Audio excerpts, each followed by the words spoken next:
That's great. Thank you. Welcome to Unity Spiritual Center, Pflugerville. I see Lois. Hi, Lois. And the Barbers are there. I said pretty low. Hello. There's Tommy, too. So anyway, this morning we are talking about the heart again. And I get a weekly article from Heart Math Institute in California. And Doc Childra, who is the leader of that group, wrote a special letter this week talking about the heart. And the heart is the center of, according to him, kindness, forgiveness, compassion, appreciation, love, and recognizes only the oneness that we are in as the Christ-like. It also does not recognize fear or doubt or any type of anger. So the heart is the basis for a lifestyle, if you can use that terminology. So I want to talk about this. I've been pondering. Really been thinking a lot about, and frankly, I've been a little bit off balance for the last couple of days. I don't know about you, but the energies out there have really been knocking me off my center. And so I've been looking at that and dwelling in spirit, spending a lot of time in silence. And what came up was, we are in chaos. Anybody agree? It's kind of like, no kidding. But the chaos is violations of divine order, if you can stop and think about that. There's a divine order, a natural law in the universe. And that divine order is within the heart. In the heart, we have innate abilities within the heart to run our lives and to run our lives effectively. Jesus, the master teacher, is the one individual we have looked to give us guidance in how to deal with the world. And in that conversation, he has very clearly said, number one, don't worry, because you'll be taken care of. There's a system in place for you to get everything you need. He also said in another place, the new commandment is, love the Lord thy God and love thy neighbor as thyself. Okay? He also said the kingdom of heaven is within, and everything you need is already there. So we have innate abilities within us, and as far as we know, those innate abilities are within the heart, which is what the Heart Math Institute has been bringing out into a scientific conversation about the energies that surround the heart and surround the body and go out into the universe as part of the universal energy. So it's a very, very interesting thing that everything we need to know is already in the heart. We have innately within us a guide.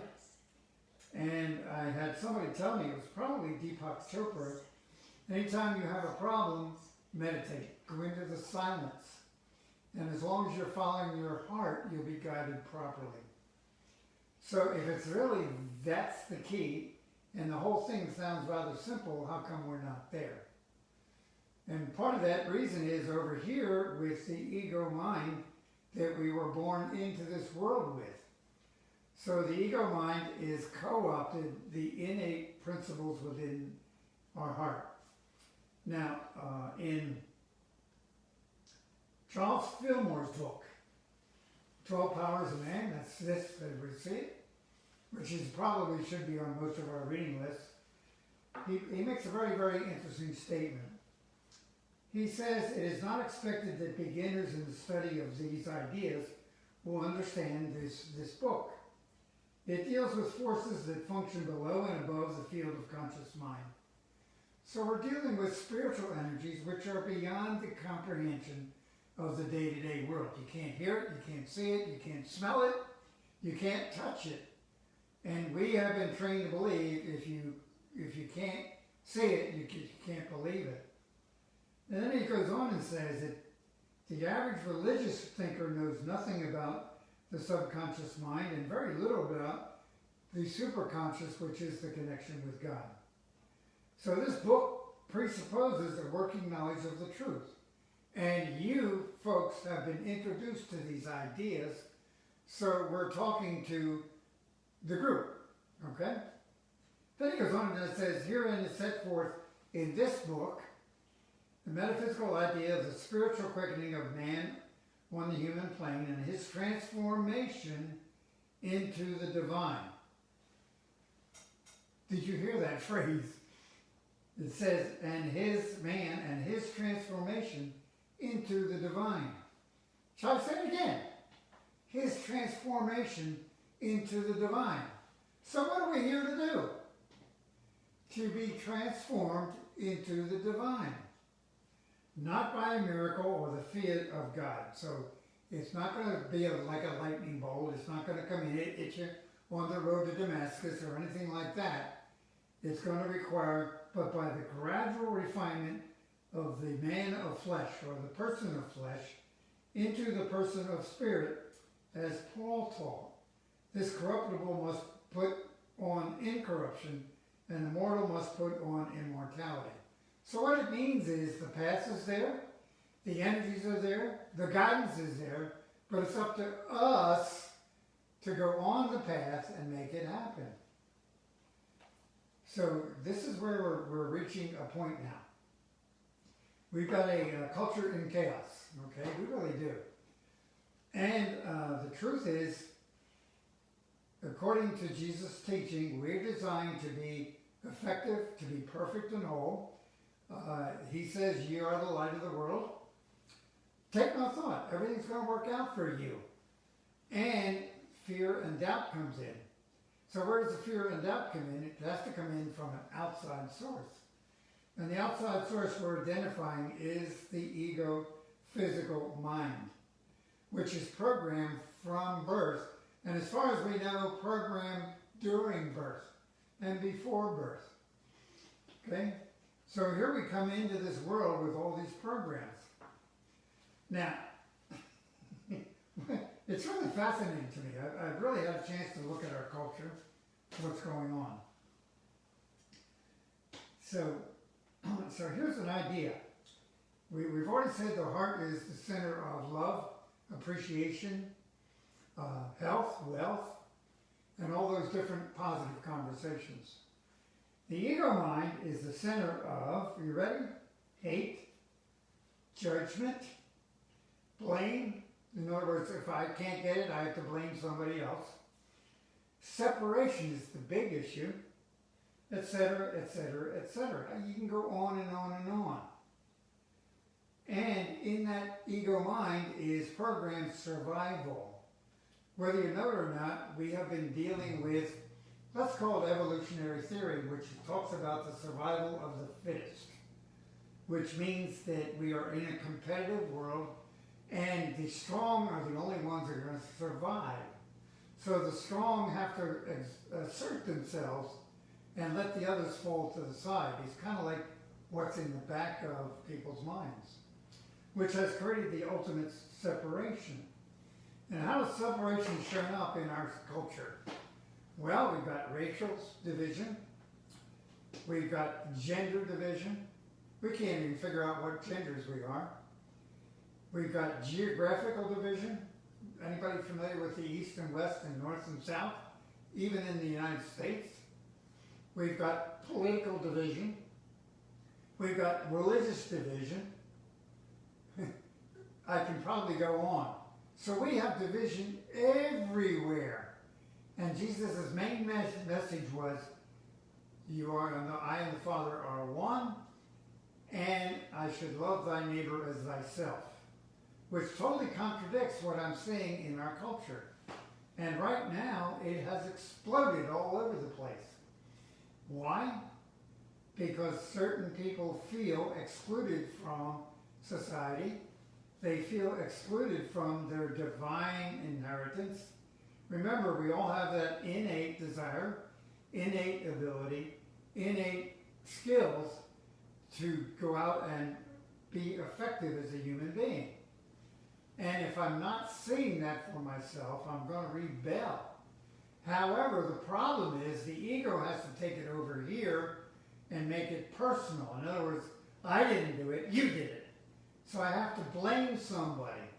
And that's, if I believe, that's the root of these conversations. So the problem is, how do you correct that issue in the ego mind thinking? Anybody here ever tried to convince a teenager to do something that they didn't want to do? Okay? Because the ego mind runs things. And the ego mind protects us from this innate heart mind over here. And in between, it keeps us apart. So if you see what we're dealing with, our culture, our society has perfect separation right now. In other words, the ego's job is to separate us. Excuse me. And it's done well. I'm going to go back. Male and female has a hard time getting together. Male and female has a hard time deciding what gender they are. In racial tones, the black and white is in conversations, and there is racial energies involved in all the different races in the world. On top of that, we are in political divide. They don't know what they're doing. They don't know who they are. I'm the one that knows what's best for us. Okay, and then manipulation and lies and everything else that go along with it. Because the belief is, in the ego mind, the end justifies the means. So I come back over here, and I get into religious. Anybody familiar with the religious? You start talking about the major religions in the world, the Jewish religion, the Muslim religion, the Hindu religion, and they really, really are at odds. Rather than looking at the similarities which are there, we've been looking at the differences, which is emphasizing separation. So if you get this, if you really understand this, the ego has done a masterful job, and we're right in the middle of it right now. Now, one of the keys to chaos is chaos occurs when change is ready to happen. So anybody relate to spring? What happens during spring? We leave behind the winter, we leave behind the cold, and we enter spring when things start growing, new things start coming out, and there's a whole new blossoming of things. Guess what?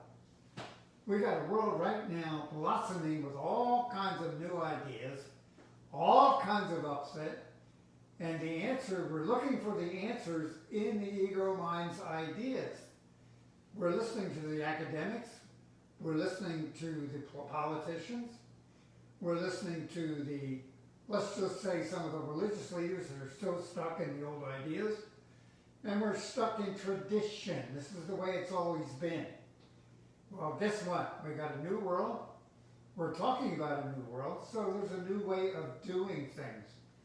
And for me, this is a tipping point, which means those of us that understand the heart, it's time for us to go into the heart and know the heart. Because there really is no answer over here in the ego mind.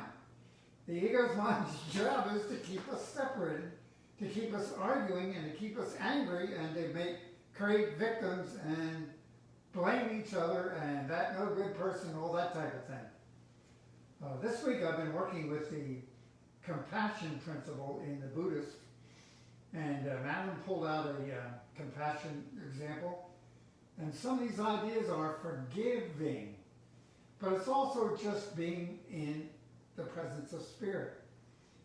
The kingdom of heaven is within. So where are the answers? The answers are within. So it's really incumbent, I believe, on me and on us, if I can use that terminology, to spend more time in the sounds, to spend more time in the heart area, to maybe get a little bit of understanding what it means to be in the heart, what language is required to be in the heart. You see, it's like I use the example, if you ever try this, to think about loving somebody and hating somebody, and can you do it at the same time? And my answer is no. They are incompatible. So that if I am using anything in the ego's world, which means any language that is condemning, complaining, criticizing, is demeaning somebody, so my job now is to forgive everybody. See, here's the key. And this is what has come to me this week. We're all on a journey. And each one of us wants to feel good about ourselves. Each one of us wants to return to the Father, if we can use that terminology. Each one of us wants to be an individual that makes a contribution. Each one of us wants to live comfortably.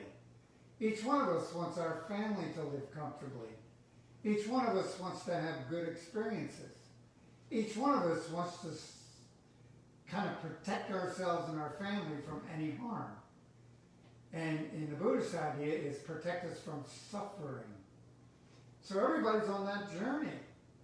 And what happens is when something happens that isn't part of me feeling good about my journey, I get upset, which is what's happening in our culture.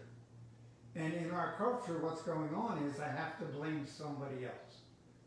So just understand that our job right now is forgiveness. The kingdom of heaven is within. It's my job to forgive anything that is not in the kingdom. And in the let me just share this thing with Madeline. By the way, we're going to put these on the website. RJ doesn't know it yet, but we're going to send him these things. And here's an idea for you, okay? And what I want you to do, let's do this as a quick meditation. You ready? What I want you to do is think of somebody that is an enemy, or you don't like, or you're ticked off at them, or could be Donald Trump, or Speaker of the House, Mrs. Pelosi, could be your next door neighbor, could be your ex-spouse, could be whatever, okay? So bring somebody in, and I'm going to ask you these questions. Okay, number one, place your attention there. Just like me, this person is seeking some happiness for his or her life. And just repeat that to yourself as you see them. Because that's what we are all looking for. And we're all doing what we think will bring us happiness.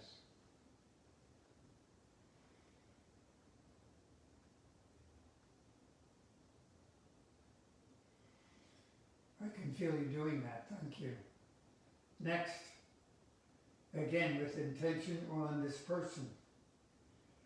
Repeat to yourself, just like me, this person is trying to avoid suffering in their life.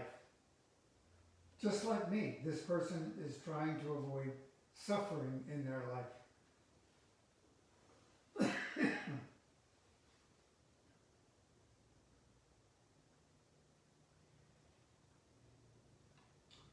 And just take a minute to understand that that's what drives people. They don't want to suffer.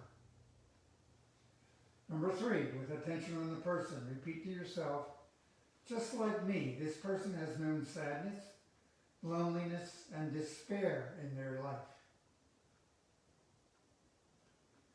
Just like me, this person has known sadness, loneliness, and despair in their life.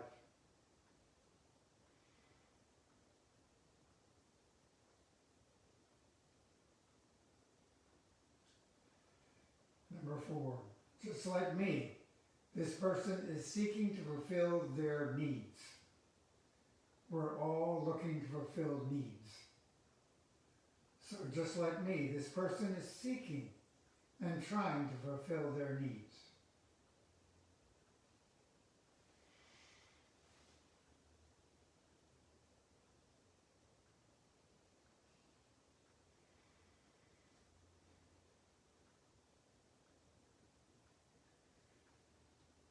Number five,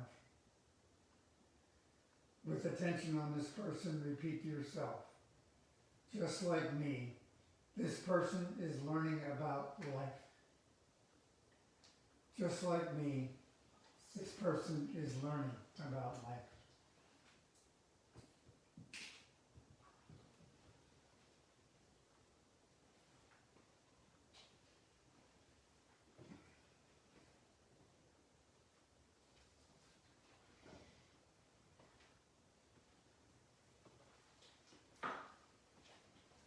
And you can come back now.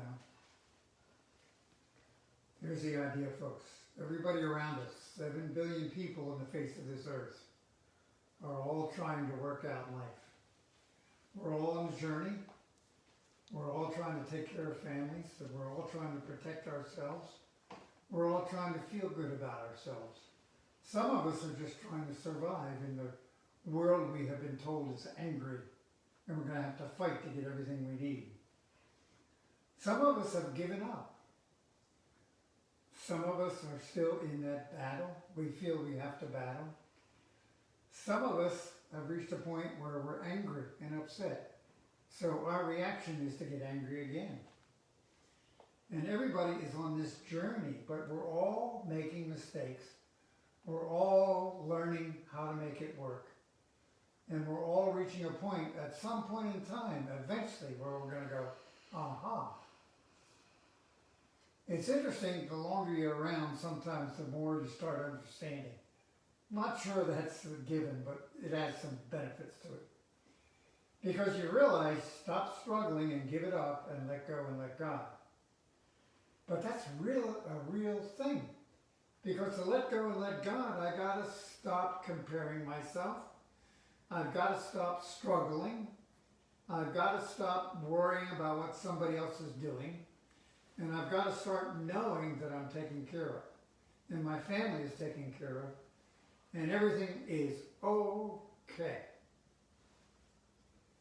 It's a very, very interesting state of being. And it's the state of being that we're talking about here. It's interesting. I've been reading a new book. The book is called Putting on the Mind of Christ. It's by a ex-priest, if you will, who left the priesthood but became very successful in life. And he said, why has the kingdom of heaven within ourselves that Jesus preached been so sorely neglected and even ignored? It has happened for one simple and obvious reason. The vast majority of Christians, just like the religious leaders of Jesus' time, have themselves not grown enough spiritually to see the kingdom. So again, we're back to applying the principles of the heart long enough for the 12 powers, if you will, to start engaging, for the chakras to start ruling our life. Then again, he says, not only did Jesus see this truth for himself, but he saw this essential non-separation from God was also true for the rest of us. So we are not separated from God, and the ego has done a masterful job on separating all of us into these different categories, and then we build walls and throw projectiles at each other across the walls, which is crazy if you stop and think about it. And he actually, this is God, he actually had the courage to go about the land of Israel telling everyone, do you not know that you are God's? So that is the message. But here's the issue. We can't go out and tell. We can't evangelize. We can't stand on corners and preach because it doesn't work. Because the ego mind's going to filter everything out until somebody's ready to hear it. So it's up to us to go within, create an energy around us so that the world starts shifting around us. We know that you get enough people thinking in a certain way, things start changing. And right now, out there's a lot of energies that are going that way. So if we can get it balanced and come back this way. So the kingdom of heaven is within. Our job is, as a religious institution, is to share the kingdom and to be in the kingdom ourselves. Again, Jesus said the kingdom of heaven was in. It's the Father's good pleasure to give you the kingdom. What's in the kingdom? Everything you've been looking for. So there's nothing to struggle for. There's nothing to work toward. There's nobody keeping us from the kingdom except ourselves. And so that's the message. When we see each other, actually, what do we see? Do we see somebody struggling, or do we see the Christ perfectly able to handle life? So I love you. Spend time with me, because I've been spending time in the last couple days. I realized I was off center. I realized the world had gotten to me. It was kind of like, what's going on out there? And all of a sudden it came to me, the kingdom of heaven is within. There's a whole group of people that have forgotten that, And it's part of my job, our job, to remind myself and not look at anybody else, but see only the Christ in each one of us, knowing that the Father and I are one, and the Father and you are one, and the Father and everybody is one. So that's it for separation, which doesn't exist. I have one last quote from what's his name? Yes. Deepak Chopra. The answers are already there in the heart. As long as you trust your heart, you will find your way. And again, the heart voice is very still, very small. So we have to go into the closet, close the door, and approach the Father in secret, who hears in secret, and will give you everything you need in the open. Thank you. I love you. Let's do this together.